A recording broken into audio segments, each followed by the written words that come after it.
For 500 years, the land was a bleeding wound. The Warring States period had torn the realm apart, a ceaseless, brutal conflict between rival kingdoms. But in the 3rd century BC, one state rose to devour all others, the kingdom of Qin. Its king, Ying Zheng, was a man forged in this crucible of violence. He was a military genius, a master strategist, and a ruler of absolute, terrifying ruthlessness. He did not seek to balance power, he sought to extinguish it. One by one, the ancient kingdoms fell before his unstoppable armies: Han, Shao, Wei, Qu, Yan, and finally, Qi.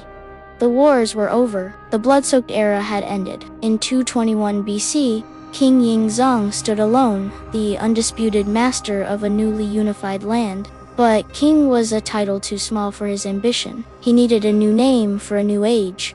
He declared himself Qin Shi Huang, the first sovereign emperor. It was a title of divine authority, claiming he was the beginning of a dynasty that would last 10,000 generations. With his brilliant, ruthless chancellor, Li Si, he began to forge a new nation from the fractured pieces of the old. He standardized everything: the currency, the weights and measures, the width of cart axles, to create a unified road system, and most importantly, the written language. He abolished the old feudal states and divided his empire into provinces ruled by governors loyal only to him. He was not just a conqueror, he was an architect of empire, a visionary of absolute, centralized control. He was building a new China, a single, unified entity, held together by the sheer unbending force of his will, to protect his new empire from the nomadic tribes of the north. The first emperor began the most ambitious construction project in human history, the Great Wall. It was a colossal undertaking, a command to link and fortify the old defensive walls into a single, massive barrier. Hundreds of thousands of workers, soldiers, peasants, and convicts were sent to the harsh northern frontier. It was a brutal, unforgiving task. Men died by the thousands from exhaustion, starvation, and the cold. Their bodies, according to legend, were simply thrown into the foundation, their bones becoming part of the wall itself. The Great Wall was a shield for the empire, but it was also a monument to the emperor's absolute disregard for human life. It was a scar on the landscape, built of stone, sweat, and sorrow.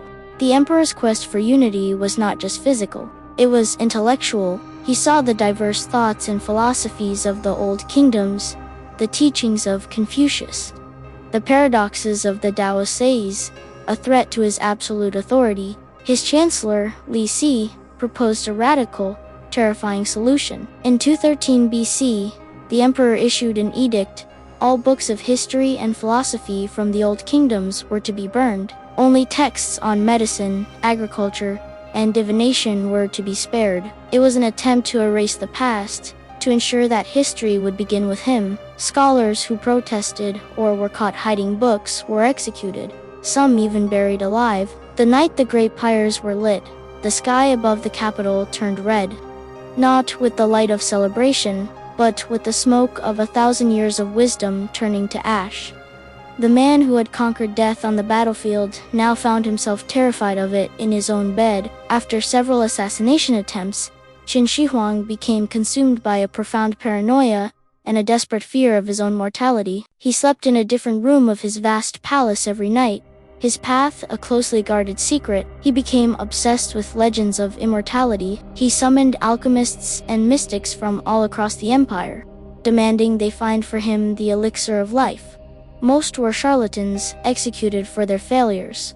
But one man, a charismatic and enigmatic alchemist named Su Fu, captured the emperor's imagination. He spoke not of simple potions, but of a mythical island, Penglai, in the Eastern Sea, where the 8 immortals lived and grew the herbs of everlasting life. The emperor, desperate, gave Su Fu everything he asked for: a fleet of massive treasure ships, vast resources, and a crew of 5,000 young boys and girls. Su Fu's grand expedition set sail in 210 BC, a magnificent fleet sailing east in search of a mythical island. It was a voyage of pure faith, a testament to a desperate man's refusal to accept his own end. Qin Shi Huang watched from the shore as the ships disappeared over the horizon, his heart filled with a fragile hope. He would wait for his alchemist's triumphant return with the gift of eternal life. He would wait in vain. The fleet of Sufu was never seen again. Some say it was lost in a storm.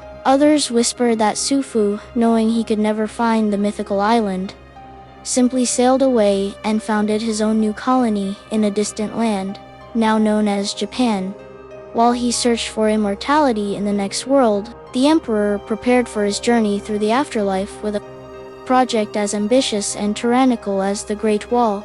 Near his future tomb, he commanded the creation of a guardian army. 4 years, in secret, thousands of artisans crafted a silent, perfect legion. Over 8,000 life-sized soldiers, each with a unique, individual face, molded from terracotta clay. There were archers, infantrymen, and charioteers with bronze chariots and real horses. They were arrayed in perfect military formation, a subterranean army, painted in vibrant colors, ready to protect their emperor from the spirits of the enemies he had vanquished. It was a masterpiece of art and a monument to a colossal, paranoid ego, an entire army created to fight a war in the land of the dead.